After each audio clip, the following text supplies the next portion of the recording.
Student, कल आप article 1.9 में वैद्युत बल रेखाओं का अध्ययन किए और उसके पहले के सभी चीज़ हमें विश्वास है कि आप कर चुके होंगे। अपने नोट्स पर लगातार लिखते रहिए, काम को रोकना नहीं है।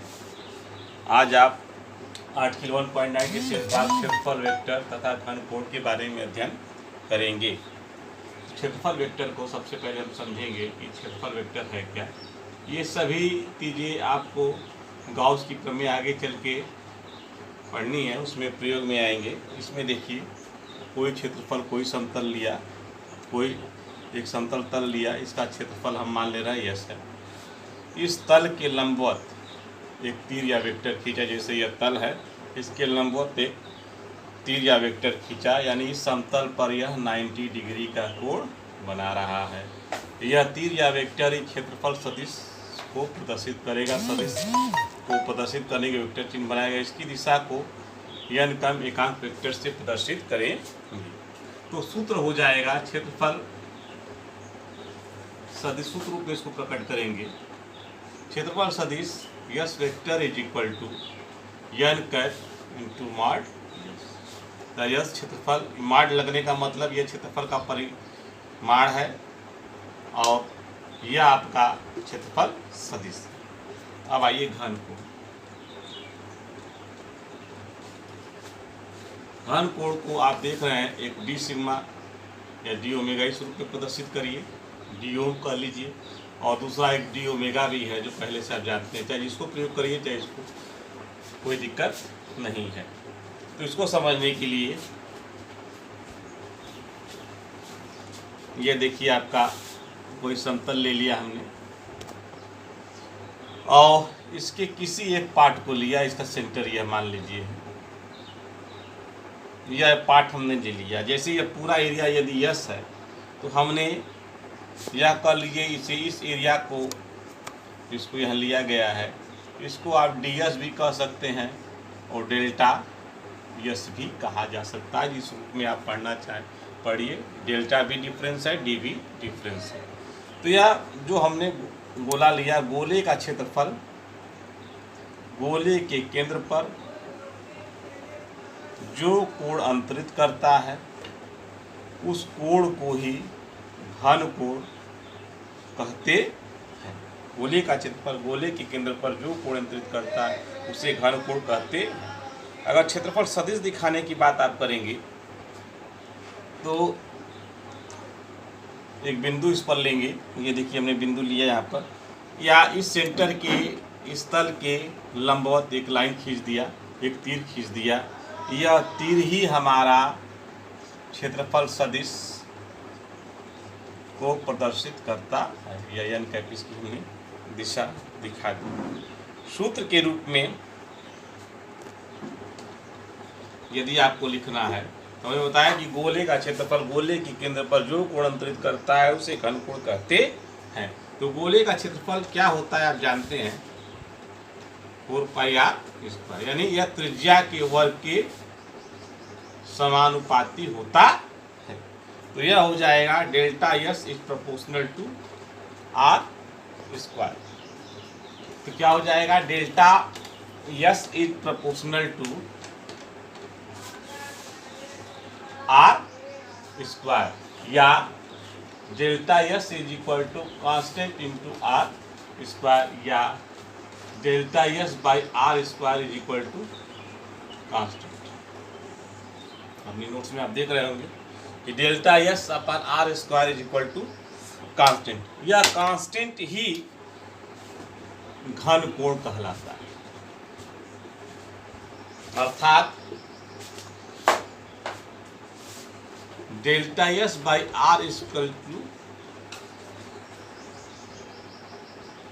यह कर लीजिए, या delta S by r is equal to D omega कर लीजिए। जिस रूप में आपको, यह भी घन कोण है, यह भी आपका घन कोण है। बहुत सी किताबों में आप देखेंगे डी, देखिए एक चीज है, डेल्टा है तो यहाँ डेल्टा होगा दोनों जगह। डी के रूप में यदि आपको याद करना है तो D S by r² is equal to D omega.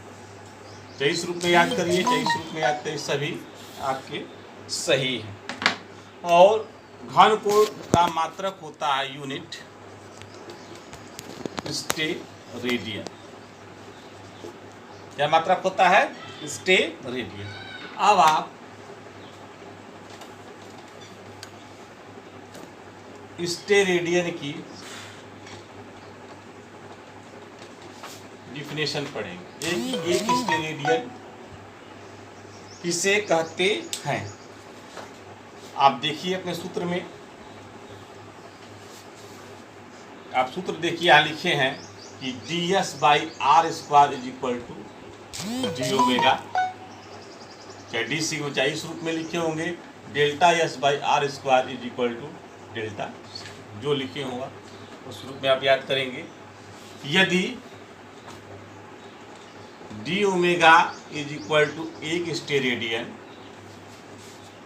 आपको परिभाषित करना है कि एक स्टेरेडियन की परिभाषा है, तो इसके लिए क्या होना चाहिए? ds is equal to r, अर्थात अगर ds r² के बराबर है तभी डी ओमेगा एक स्टेरेडियन के बराबर होगा। अतः परिभाषा देखिए क्या होगी कि एक स्टेरेडियन वह घन कोण है जो गोले के पृष्ठ के एक भाग द्वारा जिसका क्षेत्रफल गोले की त्रिज्या के वर्ग के बराबर है, गोले के केंद्र पर अंतरित किया जाता है। फिर से सुन लीजिए, एक स्टेरेडियन वह घन कोण है जो कि गोले के पृष्ठ के एक भाग द्वारा जिसका क्षेत्रफल गोले की त्रिज्या के बराबर है, गोले के केंद्र पर अंतरित किया जाता है। अब आइए संपूर्ण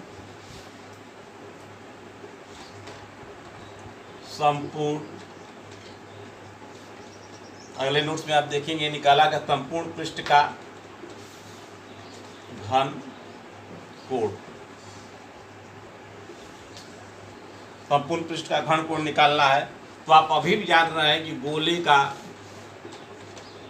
क्षेत्रफल, संपूर्ण क्षेत्रफल कह लीजिए यहाँ पर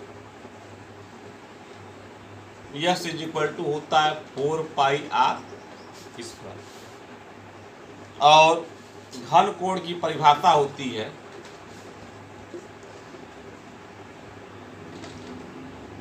सिग्मा या omega is equal to s/r²। S की मान रख दीजिए 4πr² अपन r² का r² कैंसिल, तो ओमेगा इज इक्वल टू 4, यानी संपूर्ण पृष्ठ का घन कोण किसके बराबर होता है? 4π के बराबर होता है। अब आइए अदिश गुणन,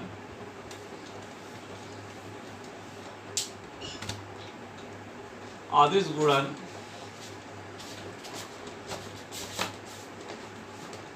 या डॉट, आप देख रहे होंगे नोट्स में, अदिश गुणन या डॉट प्रोडक्ट के रूप में घन कोण वो दर्शाया गया है। तो यह आपका हो जाएगा, आप अभी देखे हैं कि d omega is equal to या d sigma is equal to ds/r², यह प्रदर्शित किया गया है। डॉट प्रोडक्ट के रूप में अगर इसको करना होगा तो यह हो जाएगा आपका D omega is equal to ds vector into n cap upon r²।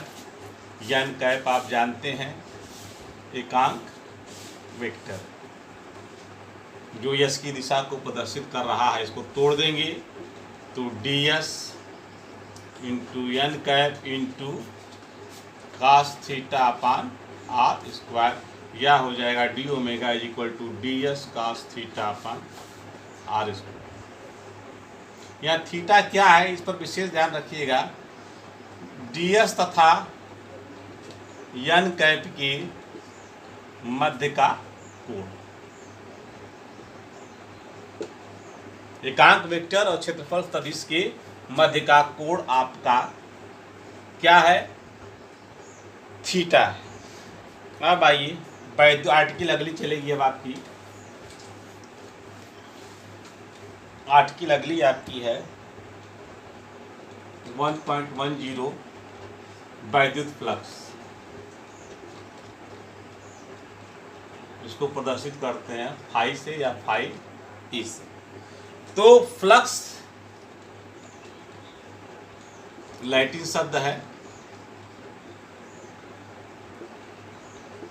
जिसका अर्थ प्रवाह या भेदना। क्या है? प्रवाह या भेदना। तो और इसको प्रदर्शित करते हैं वैद्युत बल रेखाओं से। यदि आपके दिमाग में होना चाहिए वैद्युत फ्लक्स लैटिन शब्द है जिसका अर्थ प्रवाह या भेदना है और प्रदर्शित किया जाता है वैद्युत बल रेखाओं से। अब आप आइए फिगर पर। यह आपका कोई तल लिया गया है। यह आपकी वैद्युत क्षेत्र की दिशा है। इस तल में मान लीजिए इस टोटल क्षेत्रफल यस है। इसके एक छोटे से भाग को हमने ये सेंटर मान लीजिए कंसीडर किया जो ds है। इस तल के लंबवत हमने क्षेत्रफल सदिश या ds को प्रदर्शित कर दिया और यह आपका वैद्युत बल रेखाएं इस तल से गुजर रही है। स्टार्ट पर